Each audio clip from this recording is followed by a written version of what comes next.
ಇನ್ನು ಸಚಿವ ಸಂಪುಟ ಸಭೆಯಲ್ಲಿ ಸಚಿವರ ನಡುವೆ ದಂಗಲ್ಲೇ ಎದ್ದಿದೆ. ಬಹಳ ಮುಖ್ಯವಾಗಿ ಲಿಂಗಾಯತ ಸಚಿವ ವರ್ಸಸ್ ಲಿಂಗಾಯತ ಸಚಿವರ ನಡುವಿನ ಫೈಟ್.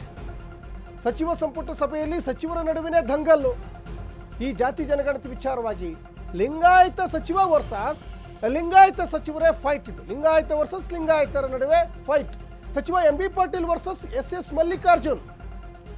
ಲಿಂಗಾಯತ ಸಮುದಾಯದ ದತ್ತಾಂಶ ಸರಿಯಾಗಿಲ್ಲ.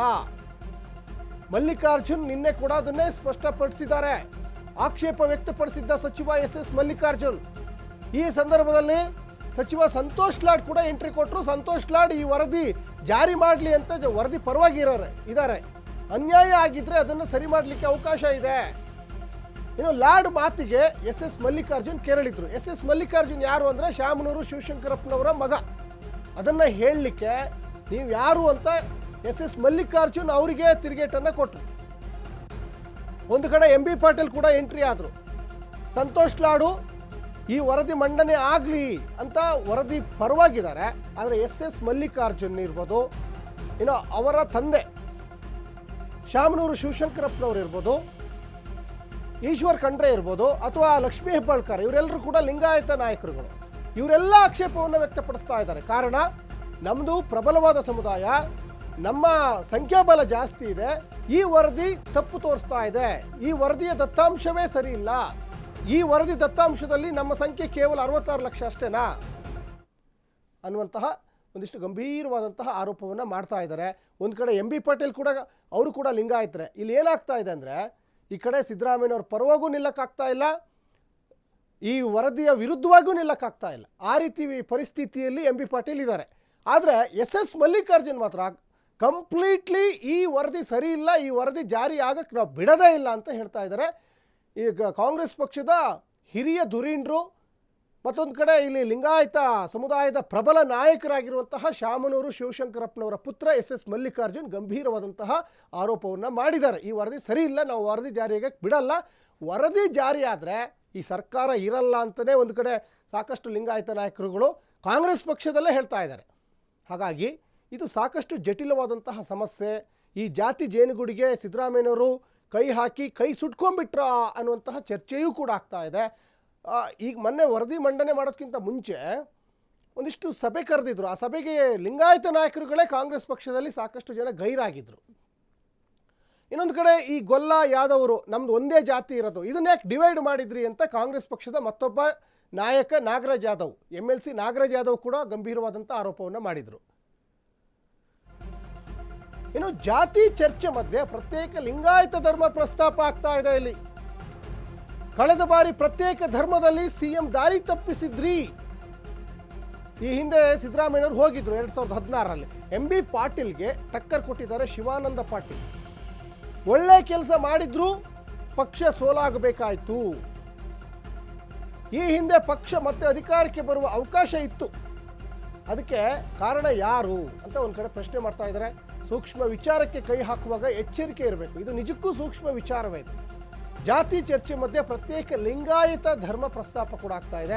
ಈ ಹಿಂದೆ ಲಿಂಗಾಯತರು ಮತ್ತು ವೀರಶೈವರು ಬೇರೆ ಬೇರೆ ಅಂತ ಧರ್ಮ ವಿಭಜನೆ ಮಾಡಲಿಕ್ಕೆ ಸಿದ್ದರಾಮಯ್ಯನವರು ಹೋಗಿದ್ರು. ಆ ವಿಚಾರವನ್ನು ಈಗ ಪ್ರಸ್ತಾಪ ಮಾಡ್ತಾ ಇದ್ದಾರೆ ಶಿವಾನಂದ ಪಾಟೀಲ್. MB ಪಾಟೀಲ್ಗೆ ಈಗ ಟಕ್ಕರ್ ಕೊಟ್ಟು ಹೇಳ್ತಾ ಇದ್ದಾರೆ, ಒಳ್ಳೆ ಕೆಲಸ ಮಾಡಿದ್ರು, ಪಕ್ಷ ಸೋಲಾಗಬೇಕಾಯಿತು. ಈ ಹಿಂದೆ ಪಕ್ಷ ಮತ್ತೆ ಅಧಿಕಾರಕ್ಕೆ ಬರುವ ಅವಕಾಶ ಇತ್ತು. ಅಂದರೆ ಈ ಹಿಂದೆ BJP ಅಧಿಕಾರದಲ್ಲಿ ಯಾವಾಗೆಲ್ಲ ಬಂತಲ್ಲ, ಆಗ ಕಾಂಗ್ರೆಸ್ಸು ಅಧಿಕಾರಕ್ಕೆ ಬರೋಕ್ಕೆ ಅವಕಾಶ ಇತ್ತು. ಅದಕ್ಕೆ ಈ ರೀತಿಯಾದಂಥ ವಿಚಾರಗಳು ಮುನ್ನೆಲೆಗೆ ಬಂದಿದ್ದರಿಂದ ನಮ್ಮ ಪಕ್ಷಕ್ಕೆ ಸೋಲಾಯಿತು. ಈ ಜಾತಿ ಧರ್ಮ ಈ ವಿಚಾರಗಳಿಂದನೇ ಈ ಹಿಂದೆ ಪಕ್ಷಕ್ಕೆ ಸೋಲಾಯಿತು. ಕಳೆದ ಬಾರಿ ಪ್ರತ್ಯೇಕ ಧರ್ಮದಲ್ಲಿ CM ದಾರಿ ತಪ್ಪಿಸಿದ್ರಿ. ಇದು ಶಿವಾನಂದ ಪಾಟೀಲ್. ಶಿವಾನಂದ ಪಾಟೀಲ್ ಕೂಡ ಲಿಂಗಾಯತರೆ, MB ಪಾಟೀಲ್ ಕೂಡ ಲಿಂಗಾಯತರೆ, ಇನ್ನೊಂದು ಕಡೆ SS ಮಲ್ಲಿಕಾರ್ಜುನ್ ಕೂಡ ಲಿಂಗಾಯತರೆ. ಈ ಲಿಂಗಾಯತರುಗಳ ನಡುವೆ ಈಗ ವೈಮನಸ್ಸು ಈಗ ಶುರುವಾಗ್ತಾ ಇದೆ. ಈ ವೈಮನಸ್ಸುಗಳ ನಡುವೆ ಈ ಜಾತಿ ಜನಗಣತಿಗೆ, ಅದ್ರ ಜೊತೆಗೆ ಜಾತಿ ಜನಗಣತಿಯ ಒಂದು ಜೇನುಗೂಡಿಗೆ ಸಿದ್ದರಾಮಯ್ಯನವರು ಕೈ ಹಾಕಿರೋದ್ರಿಂದ ಈ ಜಾತಿ ಜನಗಣತಿ ಜ್ವಾಲೆ ನಿಜಕ್ಕೂ ಸರ್ಕಾರಕ್ಕೆ ಸಮಸ್ಯೆಗಳ ಸರಮಾಲೆ ಆಗ್ತಾ ಇದೆ. ಒಂದಾದ ಮೇಲೆ ಒಂದು ಸಮಸ್ಯೆಗಳಾಗ್ತಾ ಇದೆ. ಮತ್ತೊಂದು ಕಡೆ ಅವರ ಕುರ್ಚಿಗೆ ಕಂಟಕ ಬಂದಾಗಲೆಲ್ಲ ಈ ರೀತಿಯಾದಂತಹ ಹೊಸ ಪ್ರಯೋಗಗಳಿಗೆ ಮುಂದಾಗ್ತಾರೆ ಅಂತ BJಪಿಯವರು ಒಂದು ಕಡೆ ಗಂಭೀರವಾದಂತಹ ಆರೋಪವನ್ನು ಮಾಡ್ತಾ ಇದ್ರು. ಇನ್ನೊಂದು ಕಡೆ ನವೆಂಬರಿಗೆ ಸಿದ್ದರಾಮಯ್ಯನವರು ಚೇಂಜ್ ಆಗ್ತಾರೆ, CM ಬದಲಾವಣೆ ಆಗ್ತಾರೆ ಅನ್ನುವಂಥ ಮಾತಿದೆ. ಸಾಕಷ್ಟು ಸಂದರ್ಭದಲ್ಲಿ ಒತ್ತಿ BJಪಿ ನಾಯಕರು ಹೇಳ್ತಾ ಇದ್ದಾರೆ. ಹಾಗಾಗಿ ಈ ಜಾತಿ ಅಸ್ತ್ರವನ್ನು ಪ್ರಯೋಗ ಮಾಡ್ತಾ ಇದ್ದಾರೆ ಸಿದ್ದರಾಮಯ್ಯನವರು ಅಂತ. ಜನ ಏನು ದಡ್ರಲ್ಲ, ಎಲ್ಲವನ್ನು ಸೂಕ್ಷ್ಮವಾಗಿ ಗಮನಿಸ್ತಾರೆ. ಕಾಂಗ್ರೆಸ್ ಉಳಿಬೇಕಾ ಬೇಡವಾ ಅಂತ ಶಿವಾನಂದ ಪಾಟೀಲ್ ಹೇಳ್ತಾ ಇದ್ದಾರೆ. ಶಿವಾನಂದ ಪಾಟೀಲು ಕೂಡ ಕಾಂಗ್ರೆಸ್ನ ನಾಯಕರೇ. ಇದಕ್ಕೆ ಆಕ್ಷೇಪವನ್ನು ವ್ಯಕ್ತಪಡಿಸಿದ್ದಾರೆ ಸಚಿವ MB ಪಾಟೀಲ್. ಶಿವಾನಂದ ಪಾಟೀಲ್ ಕೂಡ ಕಾಂಗ್ರೆಸ್ನ ಪ್ರಮುಖ ನಾಯಕರು. ನಾನು ಚುನಾವಣೆಯಲ್ಲಿ ಗೆದ್ದಿಲ್ವೇ ಅಂತ ಒಂದು ಕಡೆ ಗಂಭೀರವಾದಂತಹ ಆರೋಪಗಳು. ಇನ್ನು ಸಭೆಯಲ್ಲಿ ಲಿಂಗಾಯತ ಸಚಿವರ ನಡುವೆನೇ ಒಂದಿಷ್ಟು ಜಟಾಪಟಿ ಹೇಳ್ತಾ ಇದೆ. ಜನ ಎಲ್ಲವನ್ನೂ ಸೂಕ್ಷ್ಮವಾಗಿ ಗಮನಿಸ್ತಾ ಇದ್ದಾರೆ. ಅವರೇನು ಸುಮ್ಮನೆ ಕೂತಿಲ್ಲ, ಅವರೇನು ದಡ್ರಲ್ಲ.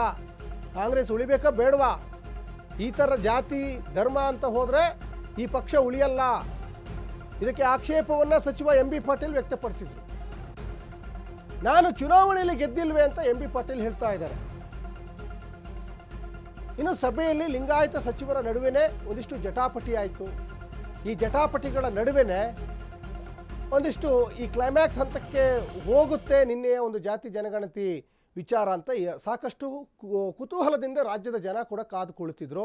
ಆದರೆ ಇದು ಕ್ಲೈಮ್ಯಾಕ್ಸ್ ಹಂತಕ್ಕೆ ಹೋಗಲಿಲ್ಲ. ಕ್ಲೈಮ್ಯಾಕ್ಸ್ ಹಂತಕ್ಕೆ ಹೋಗಿದ್ರೂ ಕೂಡ ಅಲ್ಲಿ ಅಲ್ಪ ವಿರಾಮ, ಒಂದು ಟ್ವಿಸ್ಟ್ ಸಿಕ್ಕಿದೆ.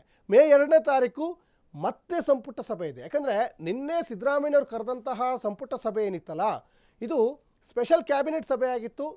ಸಂಪೂರ್ಣವಾಗಿ ಒಂದೇ ವಿಚಾರದ ಬಗ್ಗೆ ಚರ್ಚೆ ಅಂತಲೂ ಕೂಡ ಸಿದ್ದರಾಮಯ್ಯನವರು ಹೇಳಿದರು. ಒಂದೇ ವಿಚಾರ ಅಂದರೆ ಜಾತಿ ಜನಗಣತಿ ಈ ವರದಿ ಮಂಡನೆ ಮಾಡೋದ್ರ ಬಗ್ಗೆ, ಜಾರಿ ಮಾಡೋದ್ರ ಬಗ್ಗೆ ಸಾಕಷ್ಟು ಚರ್ಚೆ ಆಗುತ್ತೆ ಅಂತ ಹೇಳ್ತಾ ಇದ್ರು.